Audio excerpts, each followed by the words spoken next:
Hello and welcome to another live topic from AML Watcher, your go-to sanctions, PEPs and adverse media. I'm Mark Bain, your CEO of the KYB. I'm your host for today, a company that provides registered company data from around the globe, uncovering ownerships and potential risks. Today we're covering a hot topic around the significance of AML data accuracy and its alignment with training requirements. Now, that's the blurb. Let's just dive into that slightly. And before we dive into it, I just thought it would be a very funny thing to just have a look at what ChatGPT would say before I enter into our guests here. So ChatGPT says, by aligning AML training with industry best practices, organizations can strengthen their defense against money laundering, terrorist financing, and other financial crimes. It also demonstrates their commitment for effective AML practices, which can enhance their reputation and instill trust among stakeholders. Now let's move away from the AI and let's move to some real people. And to bring this subject to life, I'm joined by some experts in the field. First up on the stage, we have Louie Vargas. Louie's been with us before, and as an introduction, Louie is a lead sanctions compliance officer at Norde, and he has an extensive international financial services experience over a decade focused on global finance, crime and sanction operations. Truly international, working for some of the companies like JP Morgan, Bank of China, Deutsche Bank, Danske Bank, and many others. He's a regular speaker and a co-founder of the Association of Crime Specialists, also certified financial crime specialist, and along with a fellow member of the ICA. We welcome you, Louie. Second up, but no means last, is new to our situation here, is William Bolver. Hopefully I've pronounced your name correctly, William. So Will is the founder of the KYC Lookup, who boasts an extensive track record in AML for some 17 years. I can't believe it because he looks so young, but it's incredible.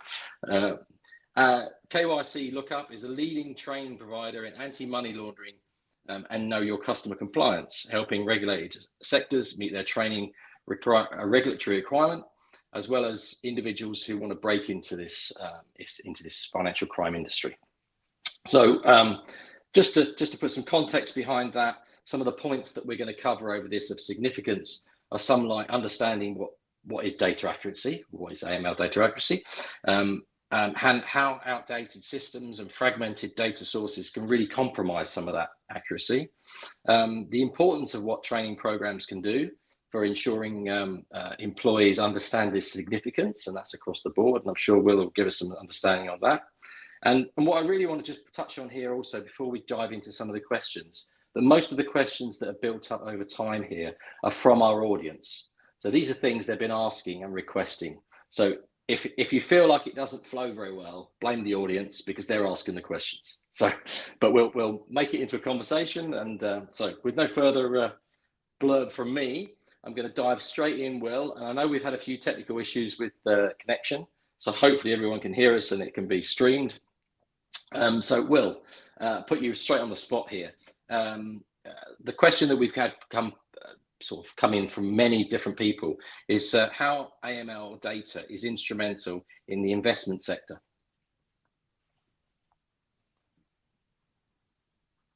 Great.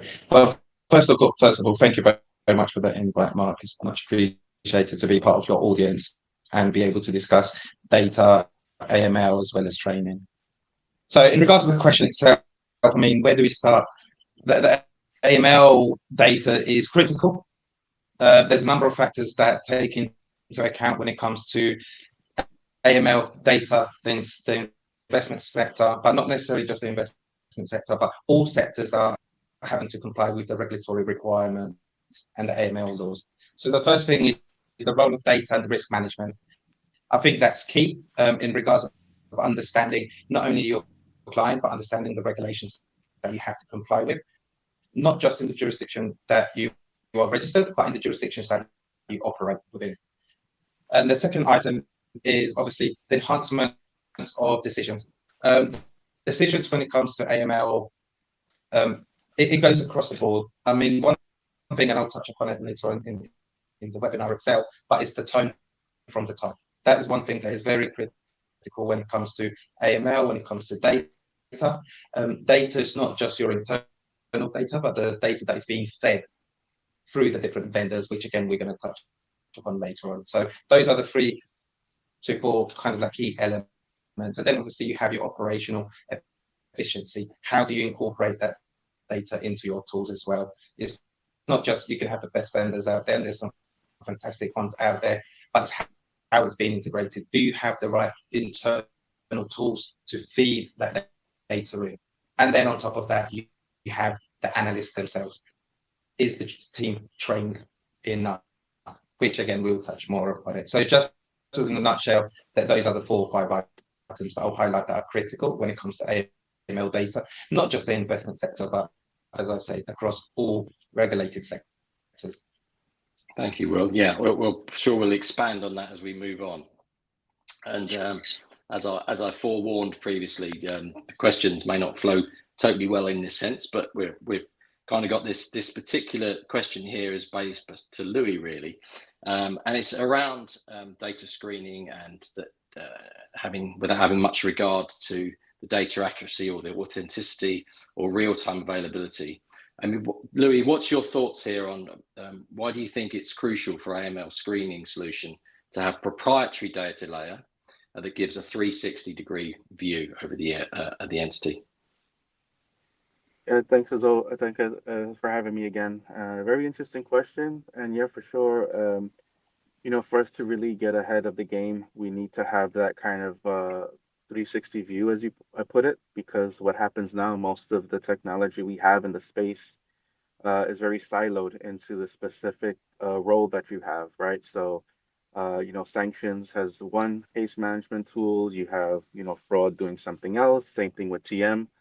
But some of the new players in the game, some of the new fintechs and regtechs are building something that looks across the data that you have within your company to provide that view, and that's crucial because when you're looking at something from one angle, yeah, it could be fine, and you could consider it kind of okay.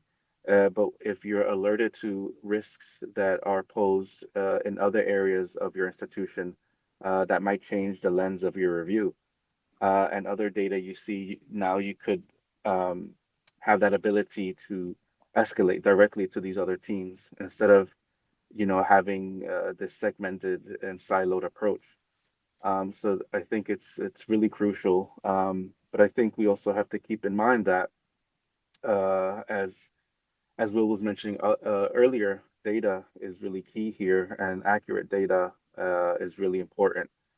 So when you're talking about basic KYC questionnaires, you need to figure out how to appropriately ask the correct questions for the customer or potential customer at hand across the AML space, and not just targeted for AML purposes, but it needs to be all fin crime related. And also not to boil the ocean, as it were, but you need to have detailed questions for each sector that your customer might be in, because if you have these general boilerplate questions, you're just going to confuse your customer and annoy them. So I think it kind of goes hand in hand, thinking about the customer experience, but also how us as an industry try to be better at what we do to not only protect them, but society as a whole. Yeah, absolutely. I mean, the big word that sort of rings out from here is education across the whole board, but it's also education to the end client to understand that actually, why are you asking me these dumb questions, man? But really there's a reason behind it, and for them to be on board with it as well.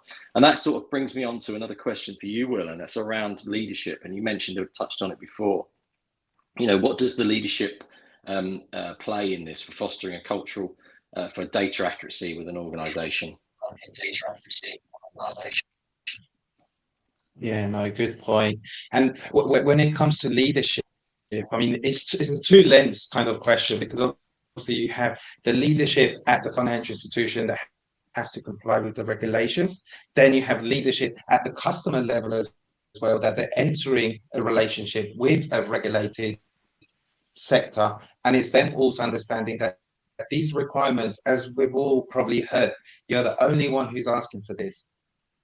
Probably everyone's asking for this, but it's the interpretation of those laws that are being made in-house into policy and procedures is how those questions are being asked. So leadership from the tone of the top on both sides, I think there's still a lot of room to be developed. I mean, some sectors are more mature than others, so in that sense, the tone is already there, and you can still see some faults. But then it's the more or the less mature industries that there's still that learning curve from a leadership perspective, that AML and compliance is not necessarily just an expense. The way I see it is compliance is an investment. Yes, you're not necessarily making money through it, but you're not necessarily paying money out of it. And obviously, we've seen a lot of fines in the last couple of years, not necessarily from financial institutions being used for money laundering purposes, but not for not having the governance and controls in place that obviously is going to prevent it. And that's key as well when it comes to the leadership, understanding and implementing the tone from the top. You need to have that vision. Financial institutions and regulatory sector need to have the vision. What is their risk appetite? What do they really want to achieve as part of their client portfolio? Another one that is very key is, do you have the right resources? That is fundamental. Again, you can have the right tone, you can have the right vendors access, but if you don't have the right allocated resources to those tasks that need to be done, and we'll touch upon it in regards of screening and everything, that is critical. Without it, it is almost having a car with the best engine, but it doesn't have wheels. It all needs to go aligned. It all needs to sync in order for it to run properly. And then it's the culture. It's not just the tone from the top. It's not just the bottom. It's just meeting halfway. The leadership understanding what the analysts at the bottom are doing and why they're doing it and everything, and obviously resourcing them and equipping them appropriately to do the task. And then understanding on both sides, why is leadership really pushing? Because a lot of the time analysts learn to do the task, but they're not necessarily understanding the logic of why they're doing that particular task. So that's why it's key to meet in the middle between leadership as well as the analysts who do the job. And then you have cross collaboration. AML is not just for the AML analyst and for the second line. I'm rooting here for the second line and the first line to do AML, but it's a business-wide culture mentality that also needs to be considered. It's the relevant people who meet clients, but it's also the ones that support the client-facing teams who have to have that understanding when it comes to AML and everything, your portfolio managers, and obviously the risk analyst as well. Those individuals also need to have the right understanding. They may not know how to do the screening and use the tools and everything, but they need to know the right understanding to be able to implement some of the red flags that they may come across from their perspective that are completely different to the ones that you come across through screening results. Yeah, absolutely. Just to piggyback on that real quickly, I mean, all great points, but that Will made, and I think the only thing I would like to add is that you know, one thing that we all have to keep in mind is that the business owns the risk, right? No matter in what institution you work for, is the business that owns the risk, and the compliance units are there to support. As I've one of my former colleagues said, another analogy is, you know, you would never ride a bike without brakes, right? So we're not trying to per se try to tell the business what to do. We're just trying to make them safe, right? And there's one thing that you can't predict is how reputational risk will affect your business, right? So, you know, as Will rightly mentioned, you know, if you don't do the right thing, you could face fines, you could lose your license and stuff like that. And some of that is predictable based on previous events, but reputational risk, that's something you can't really plan around. So I think it's just super important that the business and again, leadership understand the risks that are there and invest in it appropriately and understand who owns the risk, and we got to try to get it right. And the last point I make is that you know, what really is, I think, key in driving all this is that, the regulations and the law, they set the tone. That's the bare minimum. We have to understand that to be better at what we're doing, we have to look past that. And I think that's something that's not really understood or ignored, as it were, depending. But yeah, I think that's something that really needs to have a focus, because if you're just trying to shoot for bare minimum, I think that's an issue. If you're trying to, of course, reach there pragmatically and then build a program that is achieving better than that, I think that's kind of the goal that we all as practitioners should shoot for. And that's only kind of uplifted by the leadership that we have, and the business that really gets it. Because if they don't buy into it, then we have a rough road ahead. Yeah, yeah, absolutely. Do you know what? I always think when I think of leadership, and of course I'm doing that kind of role, you think about how you're not only leading, but not only you're messaging out to your business about the culture within the business. And you think about, well, actually, integrity and authenticity and all of those things that you think, well, actually, should I deal with that client? You might deal with it from a different, if you talk about the fashion industry and they talk about sweatshops, well, we're not going to buy it from that supplier. Now, that's a big cross. But actually, in this case, I believe it should be brought into the same aspect of the values within the company. And the values, should we be dealing with this client? It's there's weighed up against profit versus not having that particular client. Well, you shouldn't have that client. And we use the word risk a lot, but actually, is it the right thing? Is it a good integrity to use that to deal with that client? I think so. Leadership should be passing that through. A challenge, without a doubt, and you've highlighted some good points, both of you there. So, Louie, whilst we've got you here, so that actually, one size doesn't fit all. Of course, different sectors, different approaches, different risk levels. We use the word risk again. How do you think? Why do you think the accuracy of AML data helps to implement that approach? For example, there are some industries that go, well, they say to me as an organisation, we don't mind if that data is 6 months old, because it doesn't affect us. Well, actually, they should, but they don't. So that's the question. Really, is how do you think the accuracy of data implementing a different approach? Yeah, definitely another great question, and it impacts everything, because if you don't have accurate data, then you're not looking at the appropriate potential red flags, right? This is something a customer might have already answered, and you've already kind of risk accepted. Again, risk again. But then there just could be you might start treating things a certain way when another part of the institution knows about it, or vice versa. Things might have changed in their profile since they were brought on board, and now they're a higher risk. But again, as in the compliance space, you will have no sight line into that. So yeah, having the appropriate data on your clients is super important.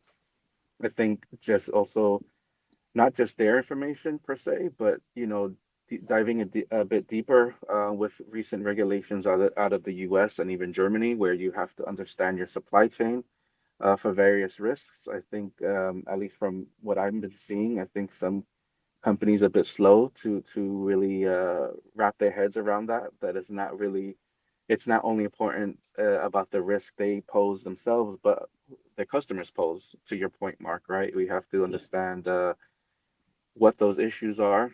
And I think when we get it right, that just, could be a competitive advantage now, because you could prove that, okay, we're trying to do the best we can for our customers. And, that could help with the reputation, instead of bring it down, as sometimes what happens if you get something wrong.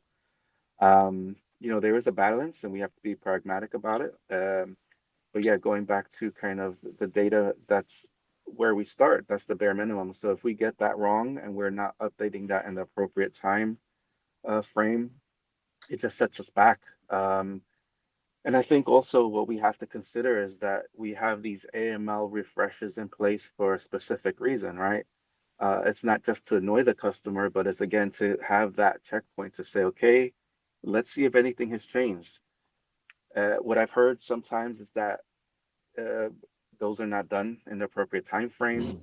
For whatever reason. I think just because people think that it's maybe not essential. Sometimes they just change the date stamp and say, yeah, well, this customer's been a customer of ours for X amount of years. They would have told us if something has changed. But no, we have to realize that we need to ask these questions, ask if anything has changed, even say, hey, this is the information you provided us before. Are there any updates? So there could be a way maybe to make it easier for them. But it definitely sometimes needs some handholding and an education why we need this information, why it's so important. Because not only we want to do the right things to protect you, but then as an institution, maybe there are things we could also offer you because now we know your situation has changed. So to help Yeah. protect you more. So I think it goes, both ways. And yeah, and it's just very confusing why this point is not understood more that, you know, we always hear garbage in, garbage out in the Yeah. industry, right? That's something we've heard time and time again. Yeah. But again, with the amount of experience all of us have on this call, which is probably plus 30 years, why hasn't that changed yet? Right? Yeah. Why hasn't that been a key focus for anyone to really wrap their heads around it and get a better understanding of it? Yeah. On the other side, as far as screening goes, um, yeah, the data providers are there, they're getting stronger, they're more flexible. So I think that's happening in a very positive light. We're seeing new companies, regtechs and fintechs coming out that are highlighting risks in a different way and not just throwing data at you or regurgitating data. So I think we're seeing a change in that regard where we're seeing better data and also a risk analysis around it to help the practitioners not have to sift through pages and pages of information, but be able to focus on the risk. Yeah. Yeah. So yeah, so just to say, it's important both ways and many different angles. And yeah, it could change by industry how what right looks like, but we just have to try our best. Yeah, absolutely. And talking of change, you're talking around here of, year of 24. I mean, this has got to be the biggest change, particularly with all the elections and if things flip, and the risk levels for politicians and all of that, they just go through the roof. Well, and I think the question to you, Will, I suppose, how do you think financial institutions are equipped with the tools to do that, risk levels quite quickly? So in real time, I think. Yeah. Thank you, Mark.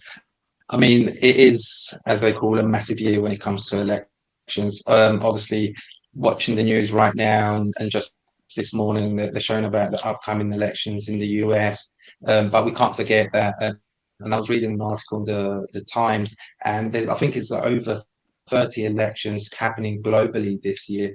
Obviously, we have the obvious ones if you're based in the UK, we just had them here, but there's also Russia, the European Parliament, as well as the US, India earlier in the year. I mean, that involves just one country, 1.4 billion people electing, obviously, the government for the next number of years. So when it comes to elections around the world, 2024 will go down as one of those that have many, but most importantly is the dynamic risk that it brings. I think in a year like this year is how rapid and things evolve. Peps were in positions of power today, gone tomorrow. What does that mean? Understanding that risk as well. So not only the individuals who are coming into pep kind of like relationships or roles, but also the individuals who are moving out. So as they say, once a pep, always a pep. It's kind of having that assessment and understanding, okay, where do we stand? And then the next point is the vendors. Again, I think we'll, or at least myself, will talk about it a lot with each question is, do you have the right vendors in place? I know Louie touched upon it, that the vendors that are doing amazing things with data and everything, but do you have the right vendor? Because not all one size fits all, but at the same time, if you were to change that into normal currency in terms of AML, does all vendors fit one client? And the answer is no. So do you have the right vendor in place in line with your risk profile? And then on top of that is those ongoing questions that you should be having with your vendors, because it's totally okay to ask them, what is the time of an election to when that information is being fed? to when you're going to see it in your system. I mean, everyone says it's instant. How instant is it? Are you really kicking the tires to really understand that that data is flowing through? And then on top of that, with the new PEPs on the back of so many different elections, how does that impact your risk, your current portfolio clients? How does that impact? Do you have to do a look back and see, hey, granted that my clients haven't changed, but I've seen a change in directors. I've seen a changes of all of a sudden you have more hits because some of those directors that were not PEPs before are now PEPs, or maybe they're associated or in some way with a PEP. Those are the questions that, as a client of the different vendors that are out there, that we need to be asking to make sure that our data as accurate as it can be, but most importantly, is it being updated in real time? Not just take the yes. How do you do it? How do we know? Okay, I saw that this person was elected as government head. Let me check it. Let me run a screening. And that goes with the previous question as well about leadership. It is encouraging people, giving them the capacity to have those conversations with vendors and making sure that the data that we are consuming is correct. But most importantly, it aligns with our risk appetite and with the portfolio that we have in terms of obviously the evolving risk itself. Yeah. Just to piggyback on that, I mean, all of that what Will said is accurate, and I think it's also very important to realize that when a regulator comes in to discuss what your program looks like, they want you to understand the nuts and bolts for yourself. They don't want you to say, well, I have this vendor and go talk to them. No, you have to have this. You have to spend the time to really understand what tools you have, what case management tools you have, what they do, the intricacies behind it. Because if you don't, that's a red flag to the regulators, right? So then they're going to start digging deeper into other things, thinking you don't understand what you need to do. So yeah, just wanted to highlight that point by Will, is that it's super key to understand what your tools are doing for you, because if you are questioned on that and you have no idea, yeah, there's potential trouble ahead. Yeah, absolutely. Yeah. Great questions on that. So we're gonna come back into that slightly in a second, but slightly related to this. And I did say forewarn you in the beginning, these questions might jump a little bit. So to you, Louie, and this is to do, and I didn't really want to bring this subject up, but it's to do with the wake of the Russian-Ukraine war, and it's really the sanctions compliance and how it's become more of a challenge. And I suppose just give us some situations where it's become particularly a challenge to you and your organization. Yeah, I mean, it's tough. I sit here in the Nordics, so pretty close to Russia and the Ukraine. You know, a lot of our business and customers live in Finland, share a large border with Russia. So of course, those are issues that are posed to us. And the first thing is just to really understand, one, when the sanctions started coming out, understand what the purpose was and how we align appropriately with them, and then let's understand how it affects our customers and have the appropriate communication with them, especially if our policies and procedures are changing. How would that potentially affect them? And now that we kind of have that ring fenced a bit, now we're seeing issues with circumvention and the use of third countries and other parties that are allowing Russia to obtain what they need to obtain or obscure what they're trying to obscure. So I think that's been the new challenge as of late, and it's not really a new challenge, but just a new focus, I would say, an enhanced focus to really understand what that looks like. A lot of benchmarking around the community to really understand from each other, what does it look like, because it might look different to different institutions. And so yeah, I think that's been right now the biggest challenge. Yeah. So first, when it started happening, it was really understanding what the regimes were going after and us aligning appropriately. And now it's just trying to figure out how to be out ahead of it as much as possible, to address these issues. And So have you seen a sort of shift following the EU's Russian sanctions regime? Yeah, of course. Not just EU. I think the UK plays a part too, and Yeah, also, the US as OFAC is a big player in the field. So, the fear of secondary sanctions, especially when you talk about OFAC, is really in people's minds, especially recently that they published guidance on what exactly secondary sanctions could mean, and so I think there's a big fear around not only you know, doing something against U.S. sanctions, but the other implications around, you know, just simply not. You can't just simply address sanctions from a list based anymore. I mean, that's always been the case as I've been a practitioner in yeah, the field, but I think it's becoming more understood that it's not just list based because it's understanding behaviors, it's understanding the risk that's out there, even though it's not a clear and present danger. So, we have to do a bit more. And going back to a comment that Will made earlier, how quickly things move.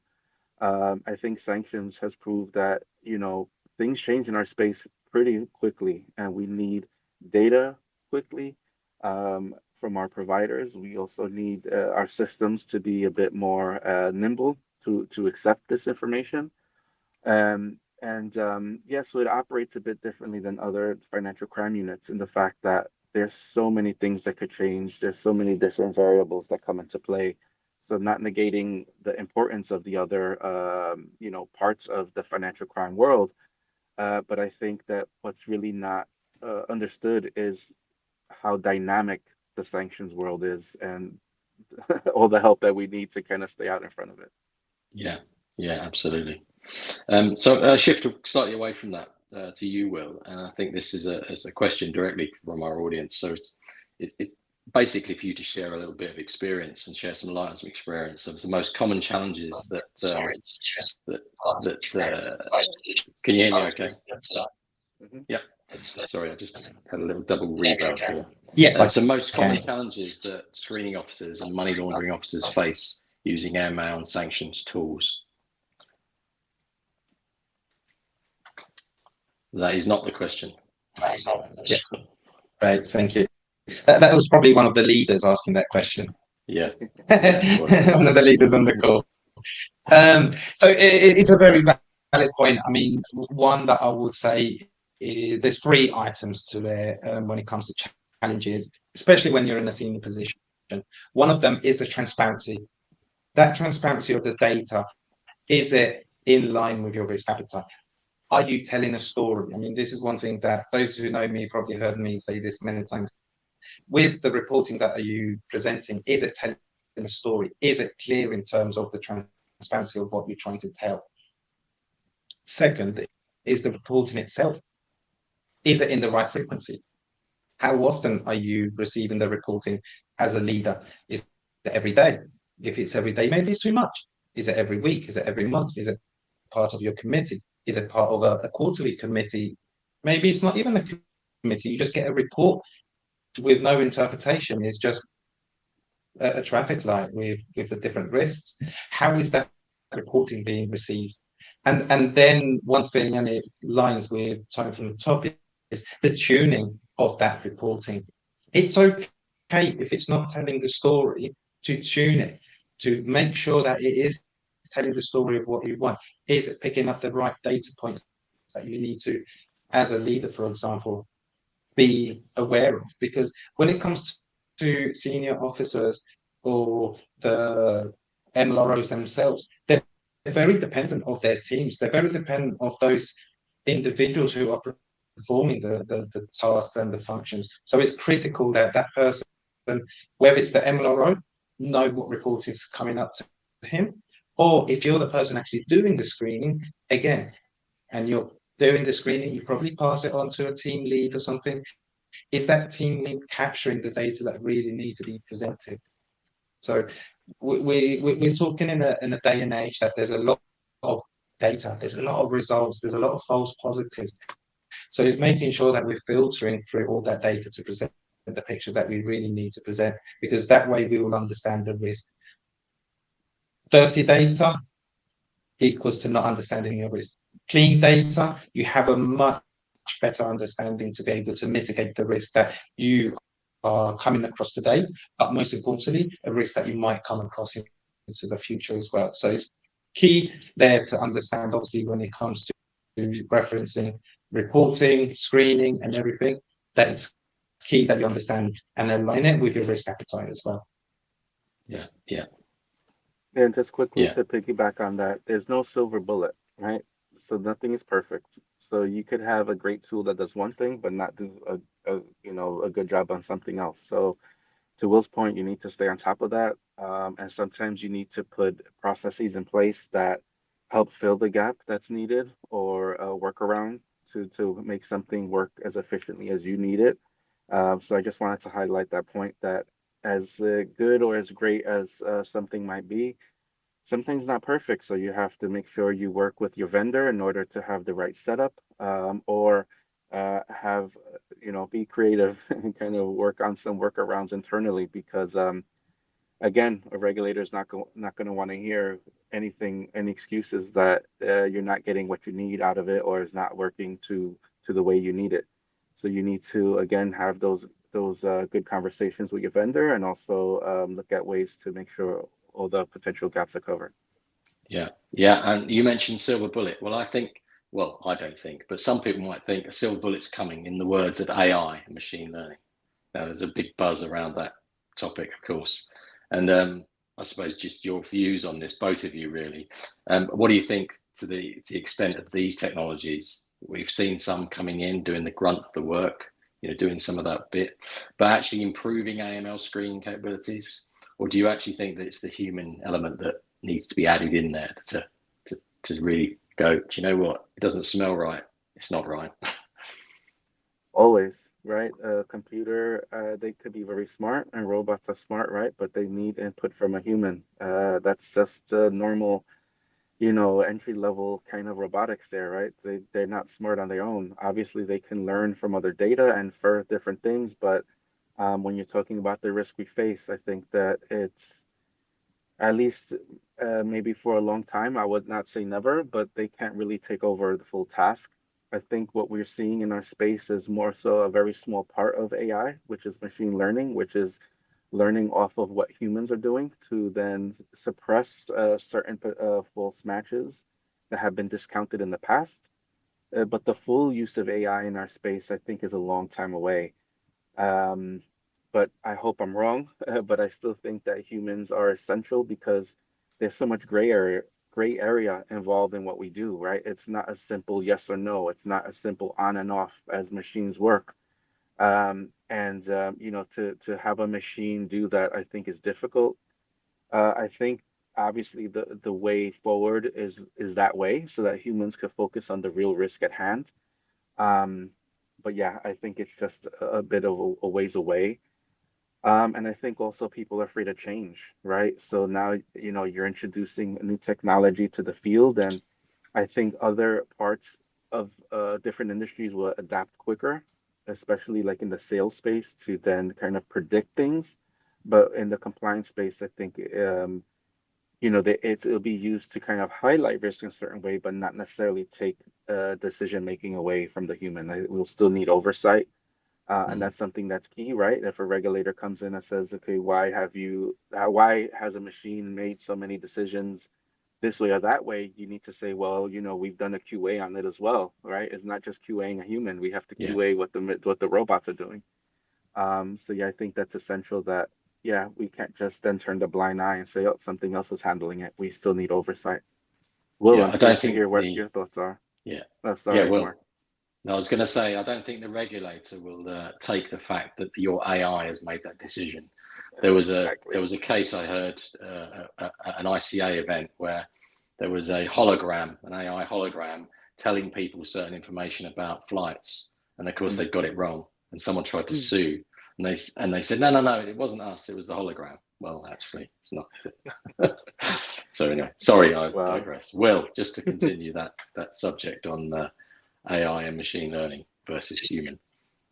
No, it's a very valid point. You can only imagine them saying, oh, okay, we've outsourced our responsibility and accountability to this virtual analyst, so it's them to blame.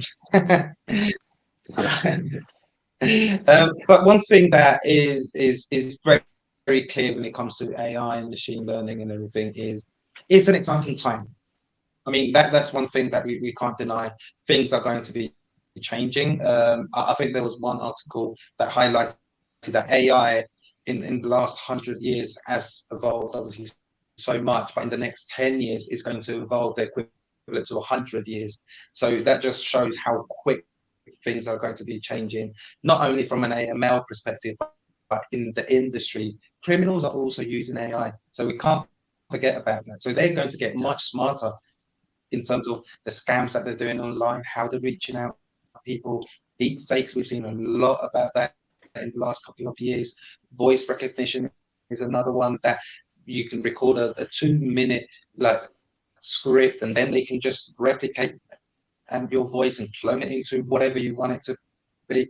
That those are the things that are very key when it comes to machine learning and AI itself. But bringing it back home when it comes to the AML process is the efficiency. I know Louie touched upon that, the speed in regards of how things are going to be able to be resolved, but it's also looking at those things that the human eye sometimes don't look at or can't see. So it's those patterns when it comes to consumer behavior, customer behavior, those patterns when it comes to transactions. I think those are the elements that AI and machine learning are very key to be able to take on board. And another thing worth highlighting is let's not be agnostic about it. Let's embrace it. Let's use it. But to Louis' point, you're always going to use or need that human element. That's one thing that when you look into the boring stuff when it comes to the regulation is you can't outsource that. You're still going to need an individual who's accountable, who's responsible, who's actually making sure that those decisions, probably not on an individual basis, but those decisions made by the AI are correct. And how do you do that? Working closer with your vendors, having a relationship with vendors is a good thing. Don't see it as like, oh, well, no, it's good. You ask the questions because that way they can enhance their product as a client. You enhance your experience. And most importantly, you work together to be able to build the overall AML program that you need using the right technology. So excitement, a little bit of caution, but nevertheless, something that is not going to go away. Yeah, absolutely. And it kind of brings you onto that subject of data bias. You know, there's the potential there that if something is going a certain way, then it's going to go the wrong way or the right way. It's a question. I just said, how do you affect it? How effective do you incorporate the problem really for potential data bias in your AML tooling, screening tools?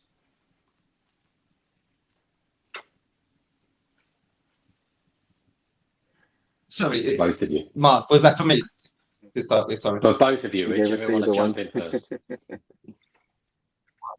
Yeah. I don't mind. I think it's the acknowledgement. I mean, we don't necessarily have to be, and I'm going to sound controversial here, but we don't have to be biased with the vendors that we're using. We always have to be in the lookout for the different tools that are out there. Similar to when we have our clients, just because it's been a client for the last 10 years doesn't necessarily mean that there's no risk. The same thing with vendors. Be in the lookout. You don't necessarily have to stay with the same vendor. There's amazing tools being created by companies that we're not even aware of in this audience, that they're doing really good things when it comes to the AML stuff, AML kind of like space. So is that acknowledgement? I think the impact that it would have in your process. I think that's critical when it comes to the planning. And again, it takes us to the leadership question. From a leadership perspective, what is the 1 to 5 year plan when it comes to the AML process? Obviously, you're making those short-term decisions that will have an impact in 1 or 2, 3 months. But then again, with the technology that is coming into the industry, how are we planning for the future? Do we have the right client management system that can fit what we want to do? Are we going into a new market, a new sector? Do we understand that sector? Do we understand the risks that exist with that sector? And if the answer is yes, how does that fit with the current vendors that you have? Because some vendors could be very, very good with data in certain regions, but you're moving into a region that that necessarily vendor doesn't cover. So all those items, I think it links quite well with the leadership question, but most importantly, in regards of the AI and the machine learning. Just be there, be cautious, and just be open-minded. I mean, obviously, there's very big players when it comes to the teams and names around there, and sometimes the smaller vendors have very good tools that the big ones don't necessarily have. So, anyone big vendors, forgive me for saying this, but sometimes those smaller players also have a big part to play with in regards of what they can deliver in terms of the access and obviously the tools that they offer. Yeah, I think to that last point, Will, the smaller companies are definitely essential, and they're pushing the big names to do better at what they're doing, because without the smaller players, they're just going to continue to offer what they've been offering, not changing anything. And of course, that's not a win for anybody. So no, I agree with that last point 100%. Just to add to this question, I think you know, to understand what the bias might be, we just have to be very vigilant on the tools we're using. So understanding what the tools do, how they're set up, and a lot of testing. Just testing, and trying to understand and be on top of what's happening. Because I think once you kind of let things go for a certain amount of time, that's when a bias could kind of somehow sneak its way in, and then you notice it too late. So just have a real dedicated and rigorous testing process, and also, a timely kind of check to ensure that the robot is not doing stuff that's unexpected and applying something that's not appropriate. So again, the way we do that is just oversight and understanding really what the vendors are offering, and what's built into it. Because to be honest, their tools might need to be tweaked. It might have seen data in the past that now it's applying to your data set. So it could be anything. But I think just to be cognizant of those variants and just try to address it as soon as they can. So I mean, this is the one of the risks that it's faced when you're talking about AI, and it's just unnecessary, I guess, evil in a way, but just we need to be on top of it. And again, we're not outsourcing any of that responsibility and risk, and that's another way that it's highlighted. Yeah, absolutely. And on that same token, really, that same basis of understanding, you mentioned smaller tools, smaller providers, even the bigger ones.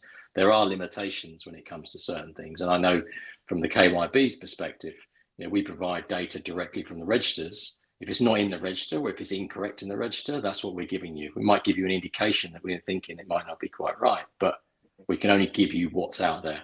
So if someone's falsified that, that's a part, really.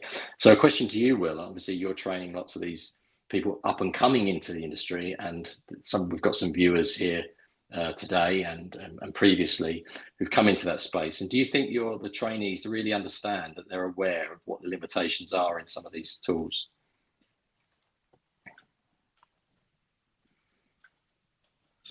Absolutely. I mean, I love this question for so many different reasons. I mean, and just before I answer the question itself, you highlighted in regards of data not being right with some of the registers. I mean, not naming names, but company house. I mean, we've seen some of the names that get incorporated. You can only imagine who is actually checking them, because from the offset, you can see that they're not necessarily right and everything. And then you go into the pattern recognition. Multiple companies registered to one same address, which happen to be a home up north and everything, and they do wonderful things in loads of different industries. That's a red flag on its own. But then again, the data's not really picking it up. But that's a different topic for a different day, as they say. But when it comes to the limitations and the screening tools, the answer is yes. One thing that I experienced, obviously, back in the day working with the financial institutions, is you'll have the vendor, they show you a demo once you've signed up, and off you go. And being in a senior position, I will see the analysts just ticking the same boxes all the time when they were doing the screening, and they just stay within their lane because that's what they were shown. And one thing that I've always said is like, break the system. Don't tick those boxes. Obviously not when you're doing a live client, but when you have a little bit of time, untick those boxes, see what happens, see if you can actually get something else. What is the result?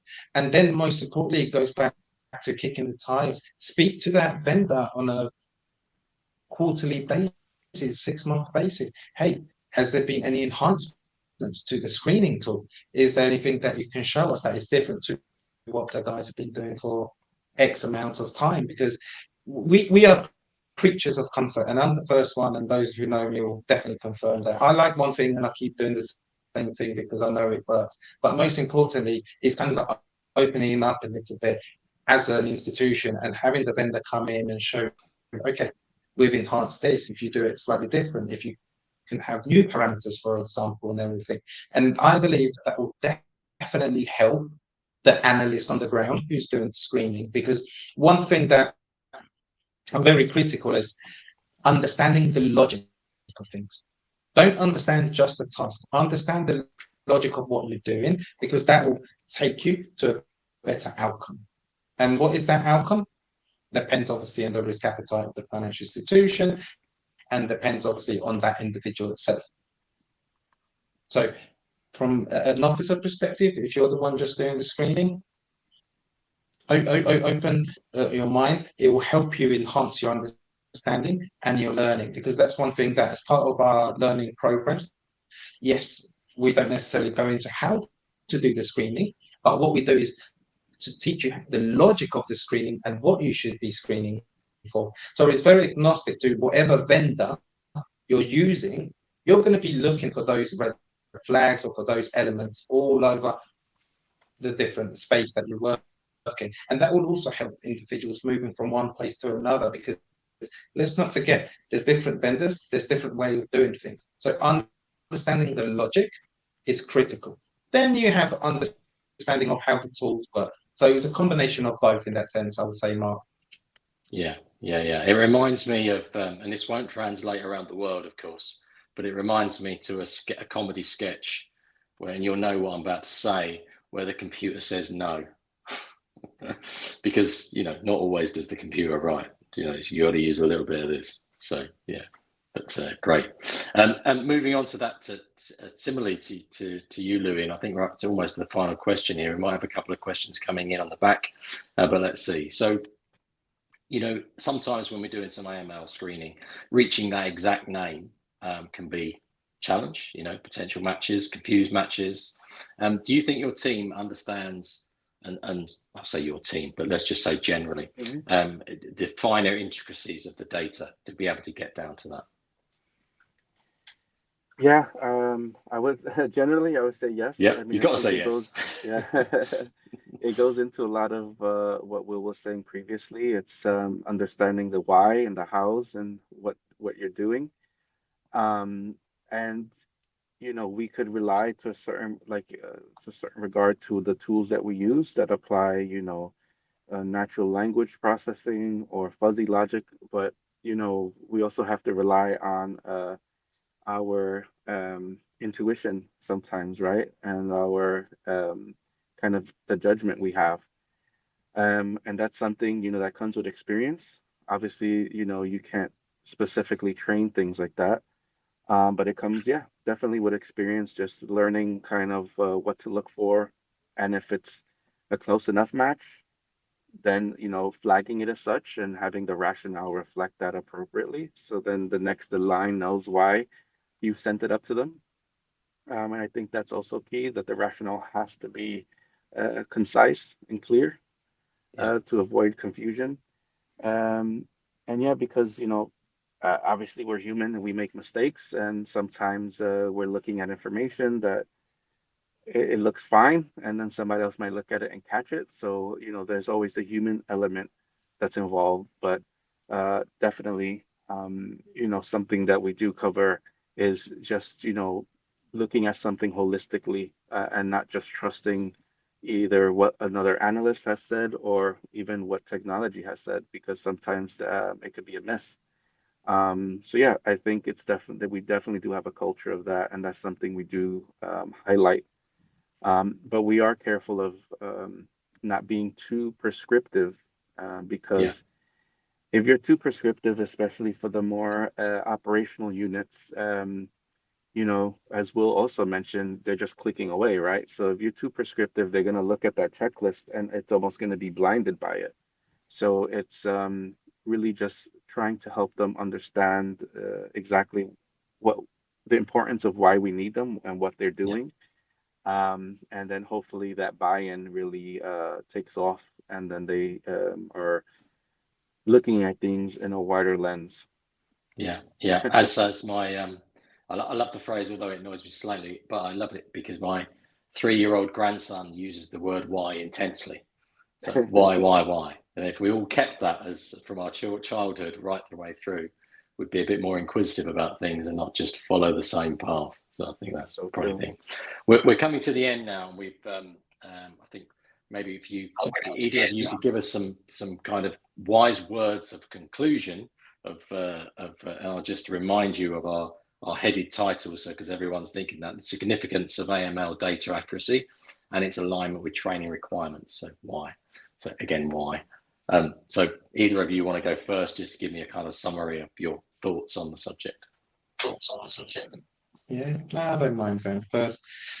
Um, from an analyst perspective, I would say be open-minded. One thing that I used to do, and it's quite sad, is do your work on a weekend. And what I used to do is just look up companies, just how are they set up, how they function and everything. From an analyst perspective, it's the continuous learning, especially if you're at the beginning of your career, beginning of an AML journey. It's just learning, not just to tick the box. It's just learning, just something different. Okay, now I know how to do this type of structure, how to do the other type of structure. And for me, logic. I keep saying it, and I've said it a number of times. Understanding that logic of the role that you do, whether you're the KYC analyst, whether you're the team lead, understanding that logic, then when you're reading the data, somehow it all makes sense. It all starts to fall into the right place. And then from a leadership perspective, I mean, we're moving away from the financial crisis, obviously a number of years ago and everything. And I would say the tone starts from you. I mean, look at your own practices. Are you getting the right reporting? Are you asking the right questions? And if you're not, it's okay to change. It's okay to take some educational training that is going to give you the fundamentals to move forward in terms of what you want to achieve. And then obviously working with your business. I think the collaboration is key, not necessarily just with your business, but business to business. I mean, obviously, from an NCA perspective and everything, all banks are working aligned, but it's just as an industry, private sector, public sector, that collaboration is key in order to be able to, I would say, win the fight, but just to be able to have the fight when it comes to financial crime. Because as I said, we're evolving tighter regulations, but financial crime is also evolving. So keep alert and always raise anything that you believe that to be deemed suspicious, because you never know. Might be small for you, but it might be connected to something much bigger. Yeah, very good, Will. Yeah, perfect. And Louis? Yeah, I mean, all great points, Will. What I would say is KYC, have the right KYC, have the right data on your clients and also your clients' clients. Do what's needed to kind of stay on top of that, because no matter what tools you have, um, even if you have the most latest and greatest, if you don't have the right data, you're not going to have the right support. And then, yeah, to kind of wrap things up, as what Mark was saying before, and I think what Simon Sinek became famous for is starts with why. So I think we have to understand that in our training, it's really to empower our staff and our analysts to do the job we expect of them, and to give them the background information to have that buy-in, and that confidence they need to do the job. Because if it's just simply a tick the box exercise, they're going to be burned out. They're going to, decide this is not for them. So I really say it starts with why, and keep that in your heart as Yeah. you're bringing along your analysts. Brilliant. Brilliant words. Thank you, guys. So in conclusion, I've just put a couple of things down there as I've been thinking around it. So in conclusion, maintaining AML data integrity is indispensable for financial institutions. By the way, this isn't ChatGPT, these are my words. And it's not just about complying with regulatory mandates, it's also building a resilient foundation against financial crime. And I'll end with the question and the word why. So we should all be thinking why. So thank you, guys. It's been informative, and I hope the audience have taken away something, and I'm sure they'll reach out to you individually. Your LinkedIns are attached to this. So if anyone's got further questions, please link directly to us or to our distinguished guests. Thank you very much. Thank you. Thank you all. Take care.